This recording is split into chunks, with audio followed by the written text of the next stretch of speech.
Hello students, आप सभी का अकाउंटेंसी की क्लास में स्वागत है। हम डिस्कस कर रहे थे chapter company accounts issue of share. आज के इस पार्ट में हम डिस्कस करेंगे मीनिंग ऑफ रिजर्व कैपिटल, संचित पूंजी या आरक्षित पूंजी का अर्थ, मीनिंग ऑफ कैपिटल रिजर्व, पूंजीगत संचय का अर्थ, difference between reserve capital and capital reserve, संचित पूंजी तथा पूंजीगत संचय में अंतर। तो आइए स्टार्ट करते हैं।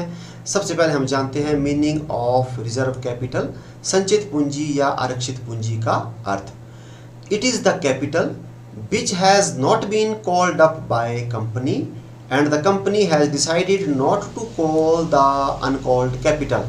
यह वह पूंजी है जिसे कंपनी द्वारा नहीं मंगवाया गया है और कंपनी ने अयाचित पूंजी को नहीं मंगवाने का निर्णय लिया है। Expect in case of binding up of the company by passing a special resolution, एक विशेष प्रस्ताव पारित करके यह पूंजी केवल कंपनी के समापन की दशा में ही मांगी जाएगी। अब हम समझते हैं कि ये रिजर्व कैपिटल क्या है। तो जो रिजर्व कैपिटल है, reserve capital is the part of uncalled up capital. तो यह अयाचित पूंजी का एक भाग है जिसे कंपनी ने नहीं मंगवाया है और ना ही मंगवाने का निर्णय लिया है। तो निर्णय कंपनी कहाँ लेती है? इसके लिए कंपनी को एक स्पेशल रेजुलेशन, विशेष प्रस्ताव पारित करना पड़ता है। उसमें कंपनी डिसाइड करती है कि इतना जो है हम शेयर होल्डर से नहीं मंगवाएंगे। तो इसको कब मंगवाया जाएगा? इसको मंगवाया जाएगा किसी स्पेशल पर्पज़ में, जब कंपनी बाइंडिंग अप होगी, जब कंपनी का समापन होगा, तो उसी दशा में इसको शेयर होल्डर अंशधारियों से मंगवाया जाता है। तो इसको हम बोलते हैं रिजर्व कैपिटल, संचित पूंजी। अब हम जानते हैं मीनिंग ऑफ कैपिटल रिजर्व, पूंजीगत संचय का अर्थ। Capital reserve originates from source other than the regular activities of the business. पूंजीगत संचय व्यवसाय की नियमित गतिविधियों के अलावा अन्य स्रोतों से उत्पन्न होता है। In other words, the reserve which is created out of capital profit is known as capital reserve. दूसरे शब्दों में, संचय जो पूंजीगत लाभ से बनाया जाता है पूंजीगत संचय के रूप में जाना जाता है। Dividend can not be distributed out of this reserve but it can be used to meet capital losses और to declare a bonus share. लाभांश को इस आरक्षित निधि से वितरित नहीं किया जा सकता है, लेकिन इसका उपयोग बोनस शेयर घोषित करने के लिए पूंजीगत हानियों को पूरा करने के लिए किया जा सकता है। तो अब हम समझते हैं कैपिटल रिजर्व के बारे में। तो कैपिटल रिजर्व कहाँ से क्रिएट होते हैं? तो ये जो है हमारी रेगुलर जो एक्टिविटीज़ होती हैं वहाँ से क्रिएट नहीं होते हैं, जो हमारे रेगुलर सोर्स होते हैं। तो रेगुलर जो सोर्स होते हैं हमारे इनकम के, उनको हम रेवेन्यू नेचर के कहते हैं।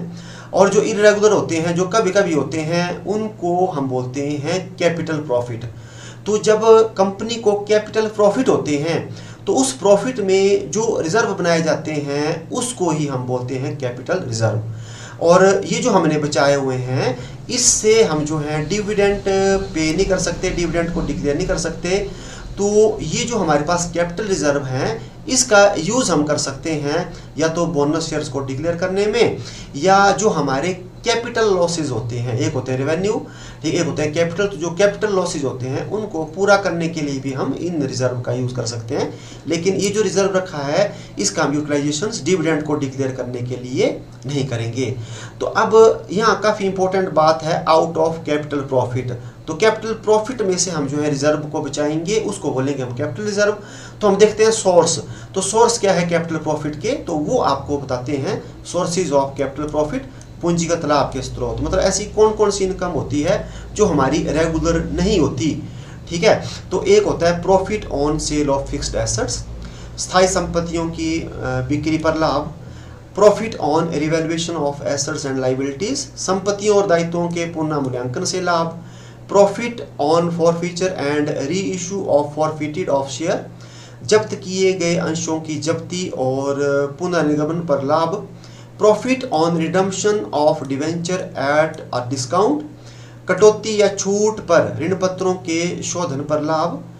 Premium on issue of share and debentures of security premium, प्रतिभूति प्रीमियम पर अंशों और ऋण पत्रों का निर्गमन। तो ये आपको बताया, ये जो सोर्स है, ये जो हमारी इनकम हो रही है, इस इनकम को हम बोलेंगे कैपिटल प्रॉफिट, और यहाँ से जो हम बचाएंगे उसको बोलेंगे हम कैपिटल रिजर्व। अब हम देखते हैं difference between reserve capital and capital reserve, संचित पूंजी तथा पूंजीगत संचय में अंतर।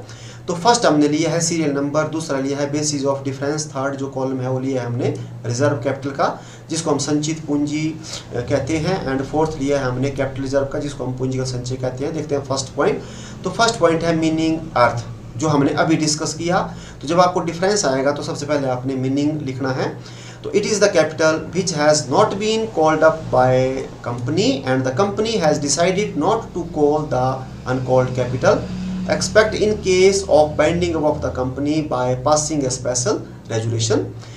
यह वह पूंजी है जिसे कंपनी द्वारा नहीं मंगवाया गया है और कंपनी ने अयाचित पूंजी को नहीं मंगवाने का निर्णय लिया है।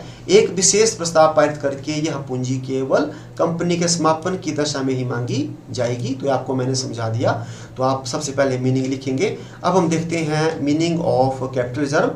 तो capital reserve is that reserve which is created out of profit.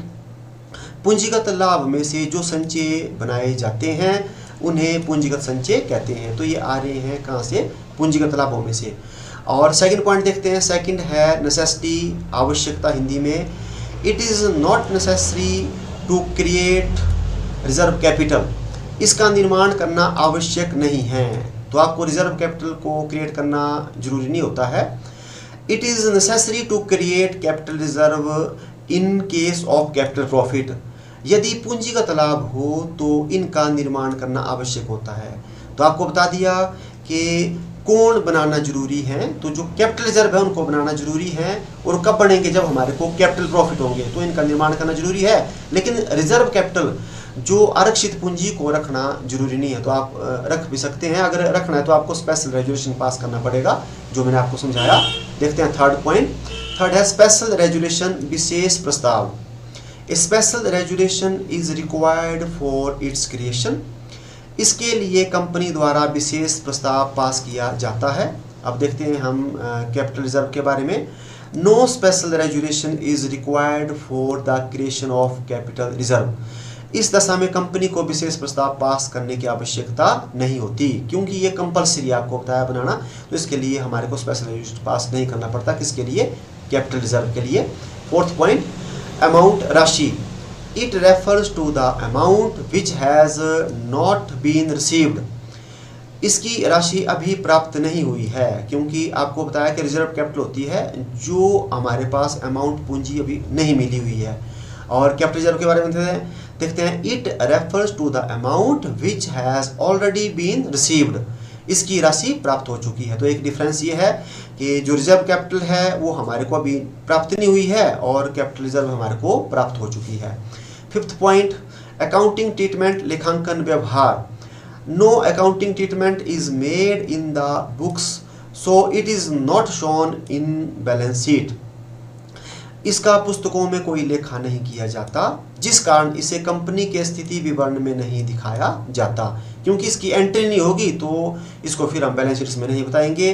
Accounting treatment is made in the books and it is shown in the companies balance sheet under the head share holder fund and सब heading reserve and surplus.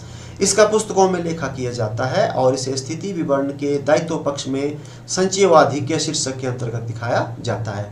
तो आपको बता दिया कि balance sheets में reserve capital को नहीं बताया जाएगा, क्योंकि इसकी हम कोई एंट्री नहीं करेंगे, जबकि कैपिटल रिजर्व को बैलेंस शीट्स में बताया जाता है। किसमें? रिजर्व एंड सरप्लस के हेड में। इसके बाद हम देखते हैं 6 नंबर पॉइंट है यूज, प्रयोग। It can be used only at the time of binding of the company. इसका प्रयोग कंपनी के समापन की स्थिति में अंशधारियों से मंगवाकर प्रयोग किया जाता है। और देखते हैं कैपिटल रिजर्व के बारे में। It can be used to write off capital losses or to declare bonus shares. पूंजीगत संचय का प्रयोग पूंजीगत हानियों की पूर्ति हेतु एवं बोनस शेयर निर्गमित करने हेतु किया जाता है। तो आपको बता दिया कि जो रिजर्व कैपिटल जो हम मंगवाएंगे इसका यूज़ करेंगे हम जब कंपनी का समापन होगा उस दशा में, और जो कैपिटल रिजर्व है आपको बताया कि जो बचाए गए हैं कैपिटल प्रॉफिट में से, तो इसका यूज़ कर सकते हैं हम जो हमारे को कैपिटल लॉस होते हैं या फिर बोनस शेयर्स हमने इशू करने हैं उस दशा में कर सकते हैं। और आपको बताया कि इसका यूज़ हम डिविडेंड को डिक्लेयर करने के लिए नहीं करेंगे। तो आज के इस पार्ट में बस इतना ही। अब हम मिलते हैं नेक्स्ट पार्ट में। Thank you.